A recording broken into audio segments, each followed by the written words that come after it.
كثيرا وأشهد أن لا إله إلا الله وحده لا شريك له وأكبره تكبيرا وأشهد أن محمدا عبده ورسوله وصلى الله على سيدنا ومولانا محمد الذي أرسله إلى الناس كافة بشيرا ونذيرا وعلى آله وصحبه وسلم تسليما كثيرا كثيرا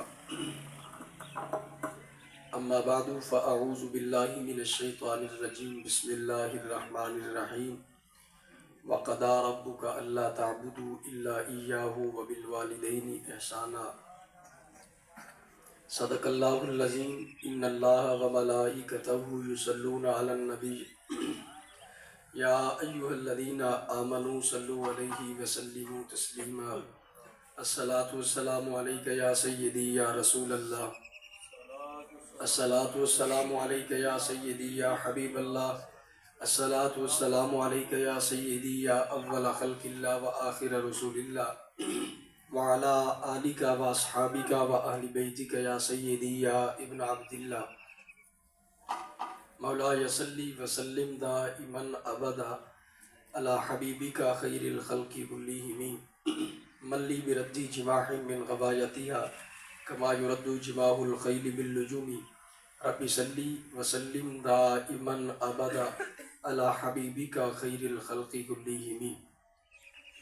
اللہ رب العزت کی حمد و ثنا اور حضور سرور کائنات مفخر موجودات زینت بزم کائنات دستگیر جہاں غم گسار زماں سید سرورہ حامی بے کسا قائد المرسلین خاتم النبیین احمد مجتبیٰ جناب محمد مصطفیٰ صلی اللہ علیہ وسلم کے دربار گہربار میں ہدیہ درود و سلام عرض کرنے کے بعد اصال ثواب کے اجتماع میں رب ذوالجلال کے فضل اور اس کی توفیق سے ہم سب حاضر ہیں۔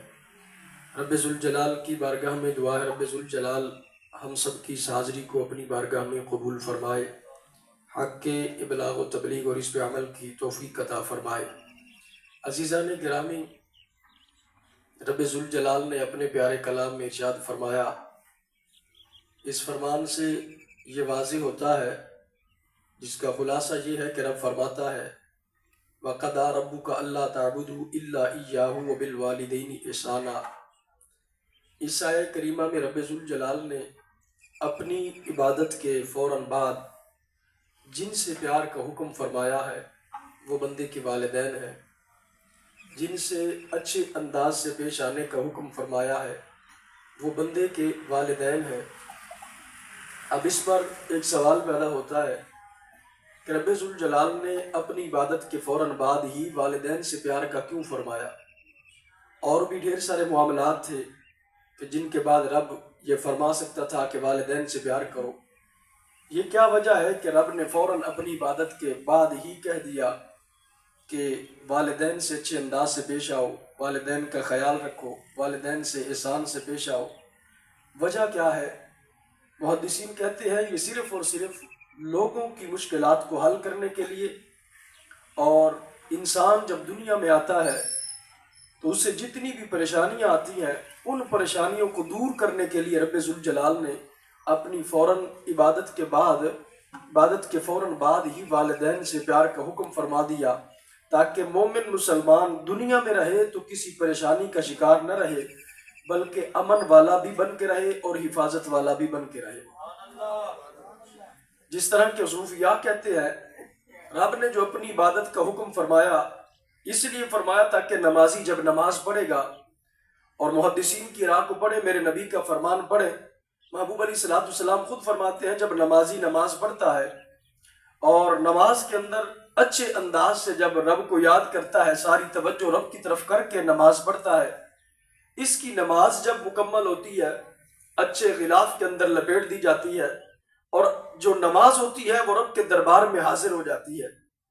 میرے نبی فرماتے ہیں رب کی بارگاہ میں جاتے ہی نماز سجدہ ریز ہو جاتی ہے، سجدہ کرنے کے بعد نماز اس بندے کی شفاعت کرتی ہے، اور جب شفاعت کرتی ہے پھر اس نمازی کے لیے دعا بھی کرتی ہے، حافظک اللہ کما حفظتنی، اے نمازی اللہ تیری حفاظت کرے جس طرح تو نے میری حفاظت کی ہے۔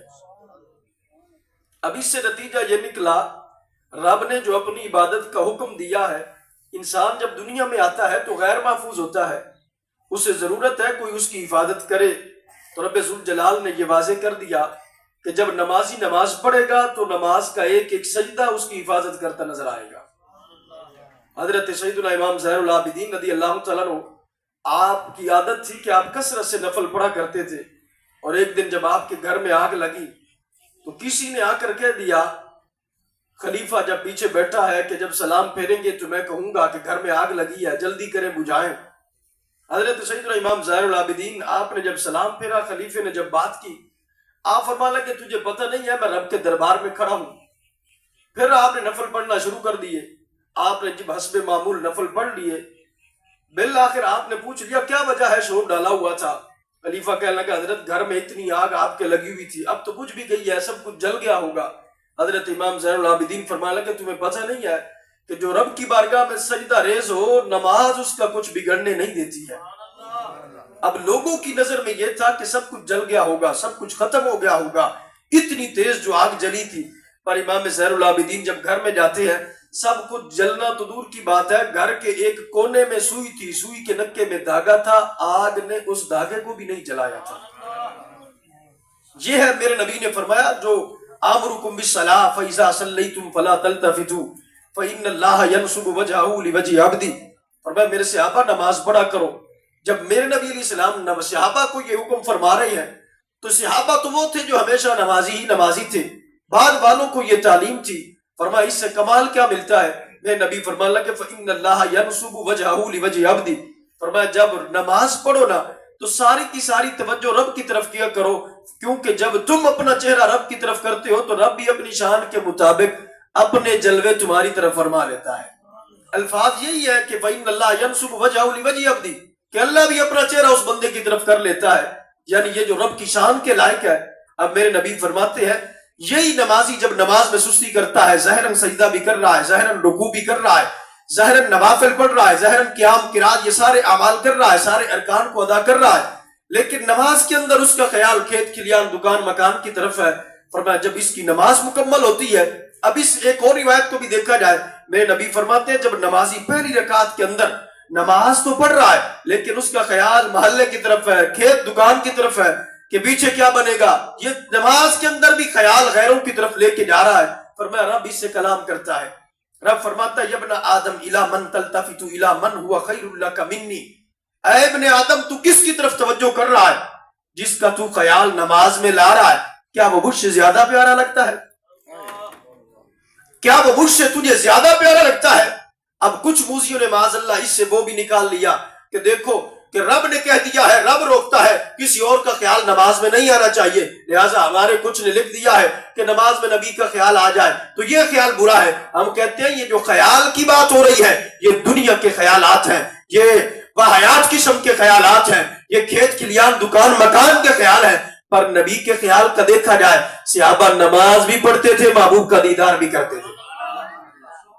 یعنی وہ اس روایت کو لے کر کہتے ہیں رب فرماتا ہے جب خیال بندہ کسی اور کا لائے تو رب فرماتا ہے ابن آدم الی من تلتفت الی من هو خیر لک منی، اے ابن آدم تو کس کی طرف توجہ کر رہا ہے، جس کی طرف تو توجہ کر رہا ہے کیا وہ مجھ سے زیادہ بہتر ہے؟ لہٰذا نتیجہ یہ نکلا کیا وہ مجھ سے زیادہ بہتر ہے؟ رب خود فرماتا ہے لہٰذا کسی اور کا خیال نہیں آنا چاہیے۔ ہم کہتے ہیں ٹھیک ہے، ہم بھی کہتے ہیں کسی اور کا خیال نہیں آنا چاہیے، کھیت کا کھلیان کا دکان کا مکان کا معاملات کا اعمال کا اقوال کا معاملات کا رشتہ داریوں کا قرابت داریوں کا تعلق داریوں کا کسی کا ایسا خیال نہیں آنا چاہیے۔ پر صحابہ کے انداز کو دیکھا جائے، صحابہ کہتے ہیں ہم جب نماز پڑھتے تھے اس انداز سے پڑھتے تھے کہ اگر جسم پہ پرندے بھی آ جائیں، سروں پہ پرندے بھی آ جائیں تو وہ ہم جسم میں حرکت نہیں آنے دیتے تھے، یہ تھا وہ خشوع و خضوع والا معاملہ۔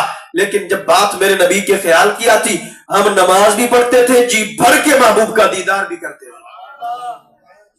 اب اس پر دیکھا جائے میرے نبی علیہ السلام نے حکم فرمایا مروا ابا بکر فلیصلی بالناس، فرمایا میرے ابو بکر کو حکم دو وہ مصلی پہ کھڑے ہو کر نماز پڑھائے۔ حضرت سیدہ عائشہ صدیقہ رضی اللہ تعالیٰ عنہ محبوب کی بارگاہ میں عرض کرتی ہیں یا رسول اللہ میرے ابا جی بڑے نرم دل ہیں، جب مصلی پہ کھڑے ہوں گے نا آپ کا خیال آئے گا، دل میں خیال آئے گا کل تو نبی نماز پڑھا رہے تھے، آج میرے نبی نہیں ہے تو یہ رونا شروع کر دیں گے، آپ کی یاد میں روتے رہیں گے، نماز نہیں پڑھا سکیں گے۔ میرے نبی فرمانے لگے نہیں صدیق اکبر کو حکم دو مصلی پہ کھڑے ہو کر نماز پڑھے. حضرت سید عائشہ صدیقہ آپ کہتی ہیں میں نے دیگر ازواج کو کہا کہ آپ نبی کی بارگاہ میں عرضی پیش کریں صدیق اکبر کے علاوہ کسی اور کو مصلی امامت پہ کھڑا کر دے. حضرت سیدنا عباس کا انداز پڑھا جائے. دیگر اصحاب جو اس وقت کور میں تھے، حضرت عائشہ صدیقہ کہتی ہے میں نے سب سے کہا لیکن میرے نبی فرمان لگے تم چپ کیوں نہیں کرتی ہو، میرا رب صدیق اکبر کے علاوہ کسی اور کا مان ہی نہیں رہا ہے. اور حضرت علی خود بیان کرتے ہیں، آپ فرماتے ہیں میں جب نبی کی بارگاہ میں بیٹھا تھا میرے نبی نے میری طرف دیکھ کے فرمایا اے علی میں نے تیری بارے میں بڑا رب سے کہا اے اللہ میرے بعد علی ہوں، میرے بعد علی مصلی کے وارث ہوں، خلافت کی امامت کے وارث علی ہو.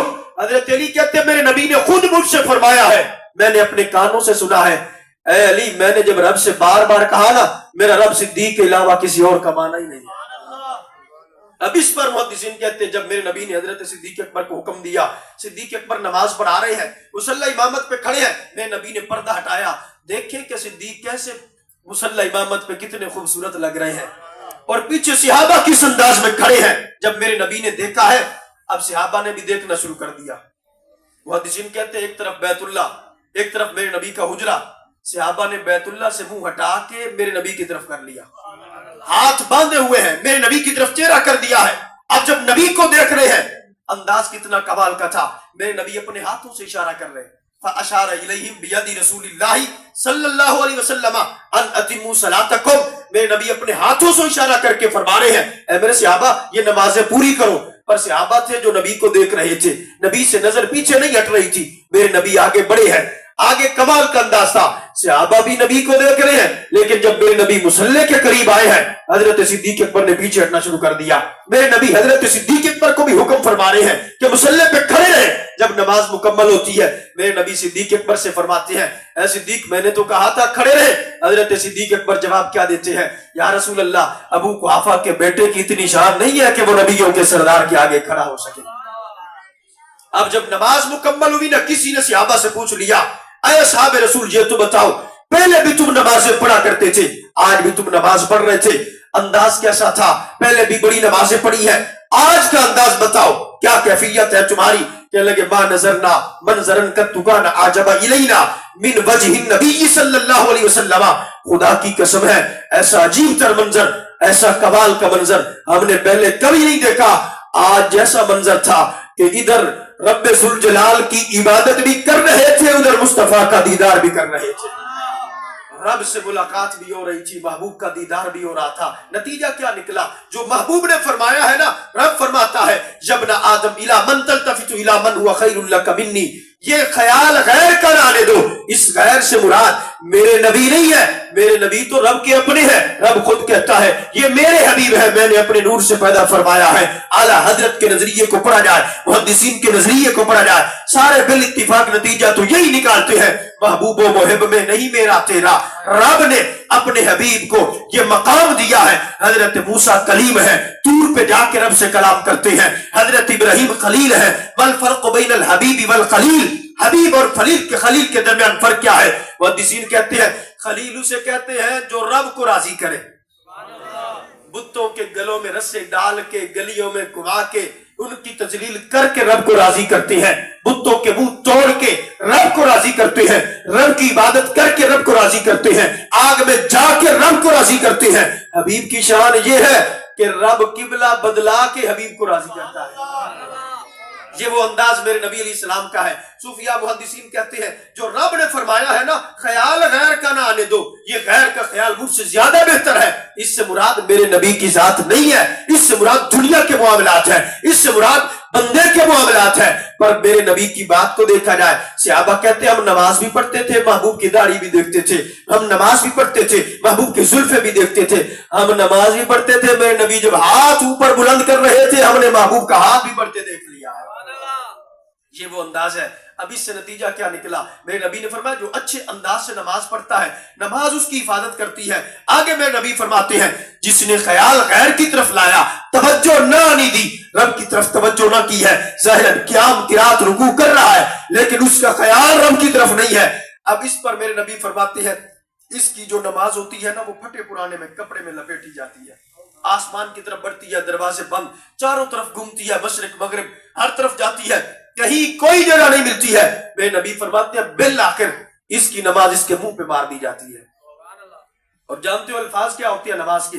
نماز کہتی ہے دیاک اللہ کما دیاتنی، اے نمازی اللہ تجھے ضائع کرے جس طرح تو نے مجھے ضائع کیا ہے. اب یہ وہ بندہ ہے جو قیام بھی کر رہا ہے، رکوع بھی کر رہا ہے، سجدے بھی کر رہا ہے، مسجد میں بھی آیا ہے، وضو بھی کیا ہے، امام کے پیچھے بھی کھڑا ہے، وقت نکال کے بھی کھڑا ہے، ساری رکعتیں بھی پڑھ رہا ہے، لیکن اس کا خیال اگر رب کی طرف نہیں گیا تو نماز کہتی ہے اللہ تجھے ضائع کرے، اللہ تجھے ضائع کرے. اس کے خلاف نماز دعا کر رہی ہے. تو وہ انسان جو پڑھتا ہی نہیں ہے. ایک یہ ہے جو پڑھ رہا ہے بس اس نے توجہ نہیں کی ہے، نماز اس سے کہتی ہے اللہ تجھے ضائع کرے جس طرح تو نے مجھے ضائع کیا. اور جو مسجد میں آئی نا اس کے بارے میں نماز کیا کہتی ہوگی؟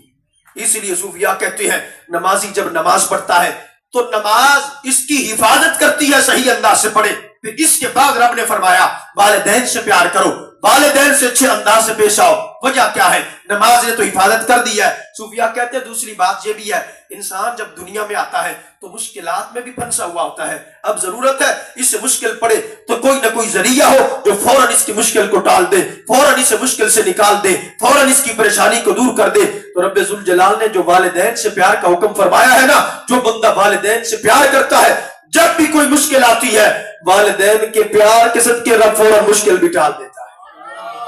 حضرت انس بن مالک کہتے ہیں رب تو قانون بھی بدل دیتا ہے. حضرت انس بن مالک خود بیان کرتے ہیں آج ہمارے یہاں یہ تصور ہے گھر میں اگر بے برکتی آ گئی ہے تو پیر کے پاس جائیں گے، تعویذ لیں گے، پیر کا تعویذ بڑا کام کرے گا، بے برکتی دور ہوگی. رزق کی تنگی ہے، پیر کے پاس جائیں گے تو تعویذ لیں گے، گھر میں دبائیں گے تو وہ جو ہے گھر کے معاملات حل ہو جائیں گے. اگر گھر کے اندر جھگڑے ہیں، پریشانیاں ہیں، تعویذ لے کے آئیں گے، یہ معاملات ٹھیک ہو جائیں گے. صوفیاء کہتے ہیں پیر کا تعویذ بڑا کام کرتا ہے کیونکہ وہ قرآنی آیات ہوتی ہیں، وہ برکت والا ہوتا ہے، وہ عظیم نقش ہوتے ہیں. لیکن اگر دیکھا جائے تو صوفیاء محدثین کہتے ہیں پیر کے پاس جا کر تم دعا کرواتے ہو کہ پیر صاحب یہ معاملہ ہے حل ہو جائے. صوفیاء کہتے ہیں پیر کی دعا بھی بڑا اثر رکھتی ہے لیکن اتنی جلدی نہیں رکھتی جتنی جلدی والدین کی دعا اثر رکھتی ہے.